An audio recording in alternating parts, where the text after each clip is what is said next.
I have had the honor of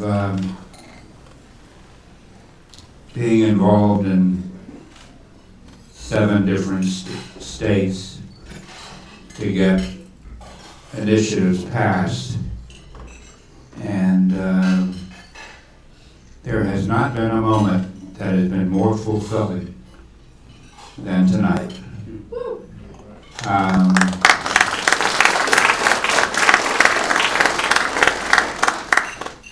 John, the founders would be very pleased. You know, I was serving on the Board of Regents of the University of California for a 12-year sentence, as I call it.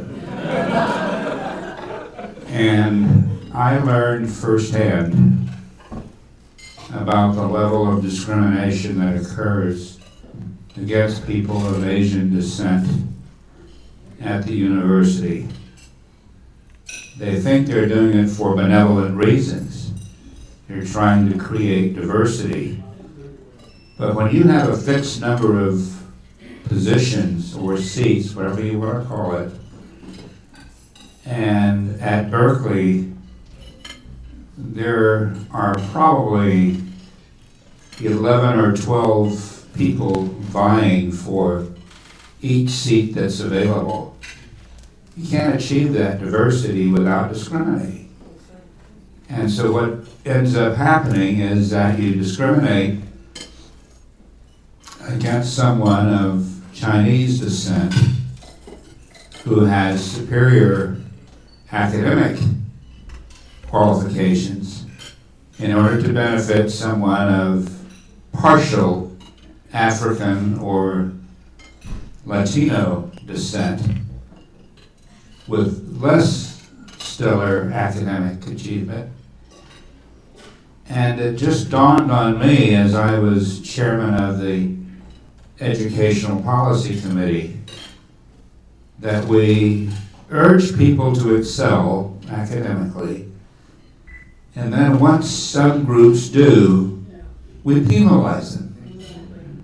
And I thought, this doesn't make much sense. And so I, at that moment, when I was in my first year on the board, I concluded, this is wrong. And so I went to my friend who had appointed me to the board, Governor Wilson, and I spent about an hour laying out for him what I thought was wrong, what the consequences were, and why I felt that we needed to do something about it. And he said, well, my friend, I know we don't pay you much to be a regent. 0. So whatever you think is appropriate, let me know and I will give you whatever help you need. And that represented sort of a turning point in my life, not in terms of my belief or my beliefs, because I was raised in the Deep South, 1939. I was born, I lived in Leesville, Louisiana. My mother died when I was 4. My father and mother had divorced 2 years prior to that. So I knew something about segregation, and I knew that if you're not treated equally, freedom is rather hollow.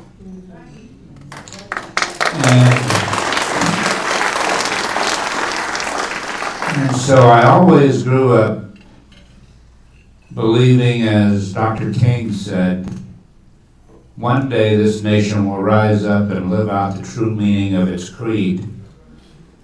And that creed is, we hold these truths to be self-evident, that all men are created equal.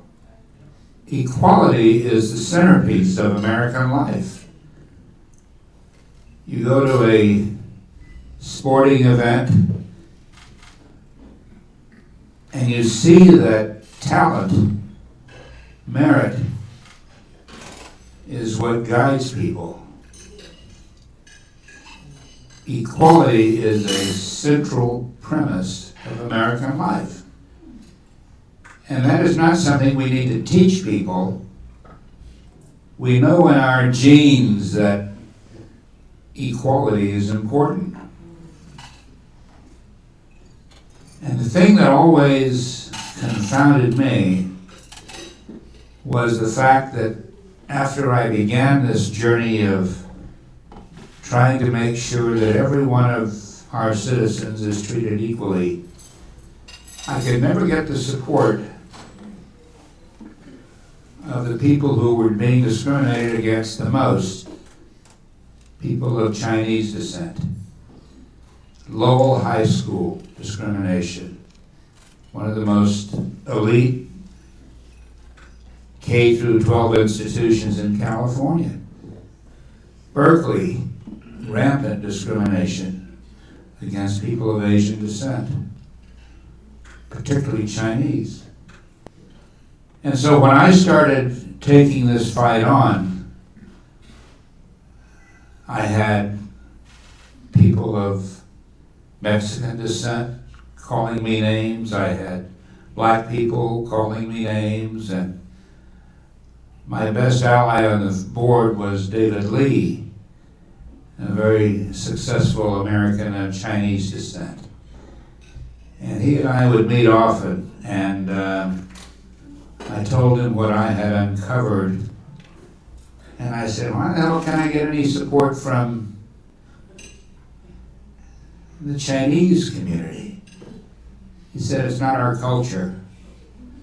It's not our culture. We just stay quiet about all this. And I said, yeah, and you let them beat the hell out of me, but you're staying quiet. And it's clear to me that, it was clear to me that if I can't get the support and the enthusiasm and the actions of my fellow Californians who are of Asian descent, those who are being discriminated against, it's going to be hard to win this battle. Because what I was being told is that there is no problem. And yet, as I met with the chancellors, comments were made that were just outright bigoted. They're dull, meaning Asians. They study, meaning Asians. They're not well-rounded. It just sounds bigoted for me to even repeat to you what they were saying. But folks, that's discrimination. It might be born of benevolence because they're trying to benefit somebody else, but it's still discrimination. And this is the lesson that we did not learn in the 60s when the Civil Rights Act passed. Nobody has a monopoly on civil rights. And yet we sort of think of it as something that black people were given. Civil rights are for everybody.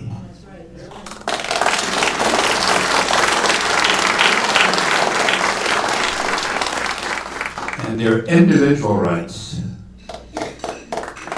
So,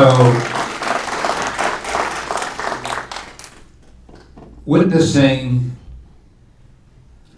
Linda's involvement, and even though I, about a year ago, decided that when I reached my 80th birthday, I would retire, a funny thing happened on the way to the rocking chair. I got this email from Linda, and how could I refuse? So I became a coach for equality, and got involved on Twitter, which I had never been involved in before, and absorbed some of the misery that you should have been taking. But seriously, it was at that moment that I thought, yeah, the founders were right. They knew. And then I saw that terrible ballot title and summary. And I thought, deep in my soul, this is going to be a hard one. Folks, there's no way in the world that we should have won this, to be honest with you. Think about it. When a legislative body takes action, that's generally a done deal. And it's rare, if ever, that the people grab the pitchforks and say, no, this is not going to stand. But that's what happened here. And it's truly extraordinary. Truly extraordinary.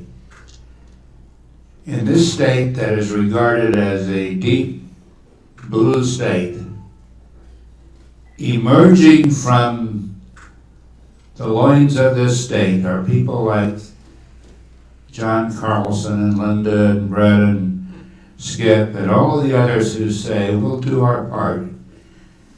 And we'll put the legislature in its place. We'll tell them who runs this joint. And that's exactly what happened here. 21 years ago, John and I embarked, and Brett was involved, on the effort to implant I-200 into the foundation of the great state of Washington. I have a lot of memories about this state. My first 2 years in school were spent in Bremerton, Washington. I never tell anybody about that. Not that I'm timid about that, but I didn't want to appear to be pandering to anybody. But this is a great state.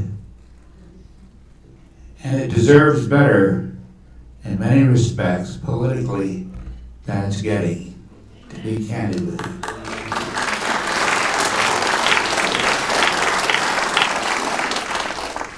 And it's that kind of failing that many people know about that inspires the kind of movement that we've seen here.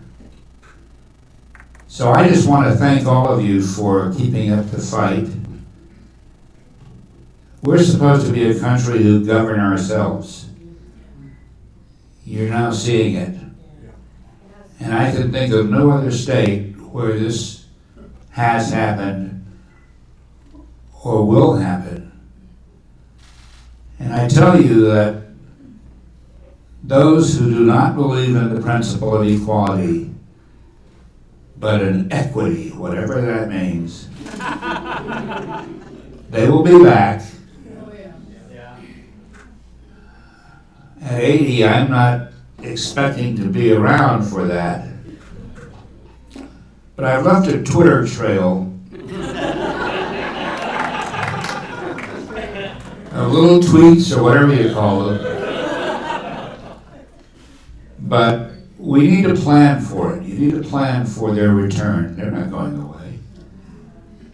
Because they have a different foundational belief, set of beliefs about what it means to be truly an American. I don't even say Asian American anymore, or African American, term that I hate. We need to get rid of that hyphen. Yes. And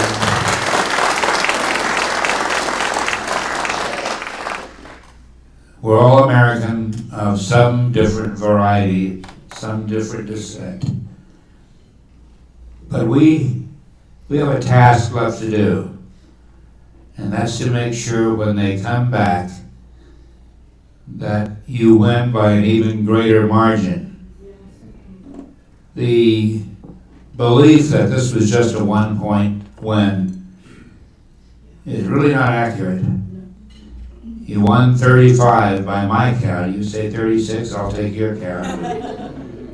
But by my count, 35 of 39 counties in this state supported our position. And it speaks volumes about the importance of an electoral college in the state of Washington. Because were it not for the loony philosophy in King County and Seattle, the victory would be even more sweeter. But they'll be back. And Linda and I have talked already about some things that we might do to make sure that the margin of victory is greater. But as I said to John, who was a treasurer, believe me, this is something of which the founders would be very pleased. Many of you I had not even met until tonight, but Yvonne and Brenda and others, I know you were involved, and believe me, we're very grateful as Americans for what you did. Reflect on this, folks. This is truly astounding. A legislative body was overturned by a vote of the people that emerged from the leadership of people who are not often involved in political activities. Just nurse on that for a while. That is extraordinary. And it reaffirms, John, that not only were the founders right, but we were right. Because equality is something that we all sense, and we know how important it is to this nation.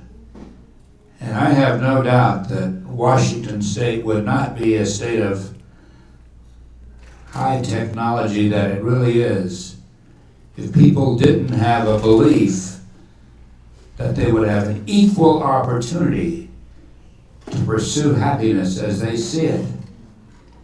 We wouldn't have all these extraordinary accomplishments in states like this. Equity would not yield that kind of result, but equality does.